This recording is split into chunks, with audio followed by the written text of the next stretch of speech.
തൃശൂർ മണ്ണുത്തി ഇടപ്പള്ളി ദേശീയപാതയിൽ ഇപ്പോഴും രൂക്ഷമായ ഗതാഗതക്കുരുക്ക് തുടരുന്നു. ഇന്നലെ രാത്രി 11 മണിക്ക് തുടങ്ങിയ കുരുക്ക് വീണ്ടും 11 മണിയാകുമ്പോൾ 10:34 ആകുമ്പോഴും ആ കുരുക്ക് ഏതാണ് അതേ മട്ടിൽ തന്നെ അവിടെ തുടരുകയാണ്. ചെറിയ തോതിൽ ഒരു പാമ്പിഴയും മട്ടിൽ ചെറുതായിട്ട് നനങ്ങുന്നു എന്നതല്ലാതെ ഏതെങ്കിലും തരത്തിൽ ആ കുരുക്കിന് പരിഹാരം ഉണ്ടാവുന്നില്ല. ഈ ബസ്സും കാറും അത്യാവശ്യത്തിന് ഇറങ്ങിയവരും ഒക്കെ നേരത്തെ Shri Saneesh Kumar Joseph M L A പറഞ്ഞതുപോലെ ആൾക്കാരെ അക്ഷരാർത്ഥത്തിൽ ബന്ദിയാക്കുന്ന മട്ടിൽ അവിടെ മണിക്കൂറോളം ഓരോ അത്യാവശ്യം ഇറങ്ങിയവരൊക്കെ ഈ കൂട്ടത്തിൽ കിടപ്പുണ്ട്, എന്തായാലും കിടപ്പുണ്ട്. ഇന്ന് രാത്രി മുതൽ കിടക്കുക, ആ ക്യൂ അങ്ങനെ കിടക്കുകയും ചെയ്യുകയാണ്. ശ്രീ ഷാജി കോടങ്കണ്ടത്ത് ഈ പറയുന്ന ദേശീയപാത അതോറിറ്റിക്കെതിരെ പാലേക്കര ടോൾ പ്ലാസയ്ക്കെതിരെ കോടതിയിലേക്ക് പോയ ഹർജിക്കാരനാണ്.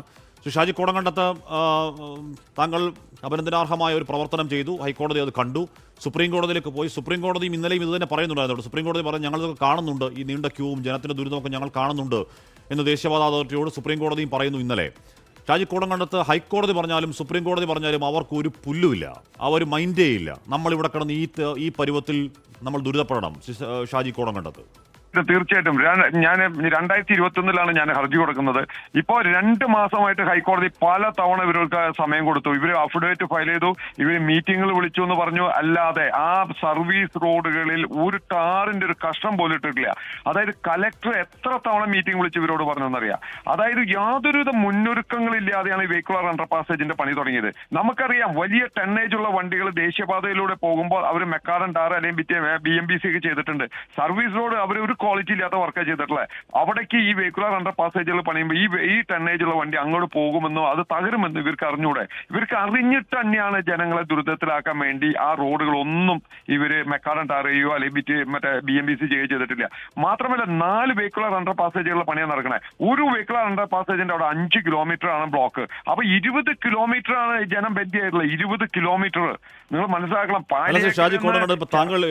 താങ്കൾ തന്നെ കണക്ക് പ്രകാരം 700 ചില്ലുവാനും കോടി രൂപയ്ക്ക് അതിന്റെ പണി പൂർത്തിയായി. 1700 കോടി രൂപ പിരിച്ചിട്ടും ഇപ്പോഴും ഈ ആൾക്കാരിൽ നിന്നും പണം വാങ്ങാനുള്ള ആർത്തിക്ക് കുറവില്ലല്ലോ. ഷാജി ഒരു കുറവില്ല. നിങ്ങൾ മനസ്സിലാക്കേണ്ടത് 302 കോടി രൂപയാണ് DPR പറഞ്ഞത്. 312 കോടി രൂപ കരാറ് ചെയ്തത്.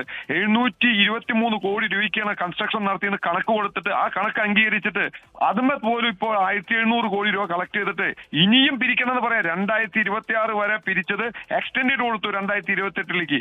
ഇതൊക്കെ ജനങ്ങളോടുള്ള വെല്ലുവിളിയാണ് കാണിക്കുന്നത്. ഹൈക്കോടതിനെ വെല്ലുവിളിക്കുക. സുപ്രീം കോടതി തന്നെ ചോദിച്ചില്ലേ, നിങ്ങൾ എന്തിനാണ് അപ്പീലായിട്ട് വന്നത്? നിങ്ങൾ ഹൈക്കോടതി വിധി നടപ്പിലാക്കാനുള്ള കാര്യം ചെയ്യൂ.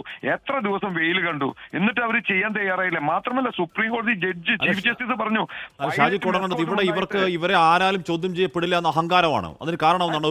ഒരു പാമ്പ് പിടിച്ചവൻ കളക്ടർ ഉത്തരവിറക്കി ഏതാനും ദിവസമായപ്പോൾ ഉത്തരവ് അട്ടിമറിക്കാൻ ഇവർക്ക് കഴിഞ്ഞു.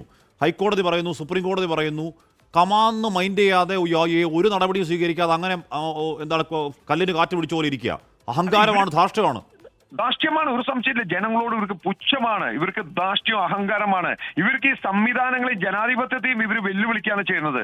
അതായത് ഈ മണ്ണുത്തി മുതൽ എടപ്പള്ളി വരെയുള്ള റോഡ് ഇല്ല സർവീസ് റോഡിന് എത്ര മറ്റേ കോടതികൾ പറഞ്ഞു അതൊന്ന് മെക്കാഡൻ ടാർ ചെയ്യും, അതൊന്ന് ടാർ ചെയ്ത് കഴിഞ്ഞാൽ ഈ ഗതാഗത കുരുക്ക് നിൽക്കില്ലേ. അവർക്ക് വെല്ലുവിളിക്കുകയാണ് അവർ ചെയ്യുന്നത്. അതുകൊണ്ട് സുപ്രീം കോടതി ജഡ്ജി തന്നെ പറഞ്ഞു, ഞാൻ എസ്കോർട്ടും പൈലറ്റും ഉണ്ടായി പോയിട്ട് പോലും എനിക്ക് ആ ഗതാഗത കുരുക്കിൽ പെടേണ്ടി വന്നു എന്ന് അദ്ദേഹം വ്യക്തിപരമായ ഒരു ഇത് പറയുണ്ടായി. എന്നിട്ട് പോലും ഇവരിത് ചെയ്യാൻ തയ്യാറാവുന്നില്ല. ഇവരെ സംബന്ധിച്ചിടത്തോളം ഇവർക്ക് പൈസ പിരിക്കുക എന്നല്ലാതെ ഒരു സർവീസ് ചെയ്യുന്നില്ല. ഇപ്പൊ ഹൈക്കോടതി വിധി വന്നപ്പോ വെല്ലുവിളി പോലെ ആംബുലൻസ് സർവീസ് നിർത്തിവെച്ചു. ഈ കേടായ വണ്ടികൾ എടുത്തു മാറ്റാനുള്ള സംവിധാനം അവര് മാറ്റിവെച്ചു. ഇവര് ജനങ്ങളോടുള്ള വെല്ലുവിളിയാണ്. ഈ കരാറിൽ പറഞ്ഞ കാര്യങ്ങൾ ഇന്ത്യൻ റോഡ് കോൺഗ്രസ് പറഞ്ഞ രീതിയിലുള്ള സുരക്ഷാ മാനദണ്ഡങ്ങൾ പോലും ഇല്ലാതെയാണ് പണിയുന്നത്. ഈ കരാറിലും റോഡ് കോൺഗ്രസിന്റെ ഡയറക്ഷനിൽ കൃത്യമായി പറഞ്ഞിട്ടുണ്ട്, നിലവിലുള്ള റോഡ് ഗതാഗത യോഗ്യമാക്കി നിർത്താൻ ഇവർക്ക് ഉത്തരവാദിത്തമുണ്ട്. അവരത് ചെയ്യുന്നില്ല. അതുപോലെ തന്നെ സ്റ്റേറ്റ് സപ്പോർട്ടിംഗ് എഗ്രിമെന്റ് ഉണ്ട്. സംസ്ഥാന സർക്കാർ, നാഷണൽ ഹൈവേ അതോറിറ്റി, കരാറുകാർ തമ്മിൽ സ്റ്റേറ്റ് സപ്പോർട്ടിംഗ് എഗ്രിമെന്റ് ഉണ്ട്. ഈ സംസ്ഥാനത്തെ മന്ത്രിമാരും മുഖ്യമന്ത്രി ഒക്കെ ഉണ്ടല്ലോ, ഇവർക്കൊക്കെ ചോദ്യം ചെയ്തുകൂടത്. ഈ തോന്നിവാസം നടക്കുന്ന അക്ഷരാർത്ഥത്തിൽ തോന്നിവാസമാണ്. അത്തരത്തിൽ ഷാജി കോടങ്കണ്ടത്തിന്റെ കണക്ക് പ്രകാരം 700 ചില്ലുവാനും രൂപയ്ക്ക് അത് ചുമ്മാ എന്താണ് വെറുതെ അന്തരീക്ഷത്തിനെടുത്ത കണക്കല്ലത്. 700 ചില്ലുവാൻ രൂപയ്ക്ക് ആ പണി പൂർത്തിയാക്കുന്നു. 1700 കോടി പിരിച്ചിട്ടും ആർത്തി തീരാതെ പിന്നെയും ഒരു ദിവസം 60 കോടി എന്ന കണക്കിൽ പിരിച്ചുകൊണ്ടിരിക്കുന്നു. എന്നാൽ ഈ റോഡ് പണി പൂർത്തിയാക്കും, അതുമില്ല. ഹൈക്കോടതി പറയും, സുപ്രീം കോടതി പറയും, ഒരു നടപടി ഉണ്ടാവുന്നതിന് നമ്മൾ ഇത്തരത്തിൽ ദുരിതപ്പെട്ട് കിടക്കണം, നമ്മുടെ ഗതികേട് അല്ലാതെ എന്താ.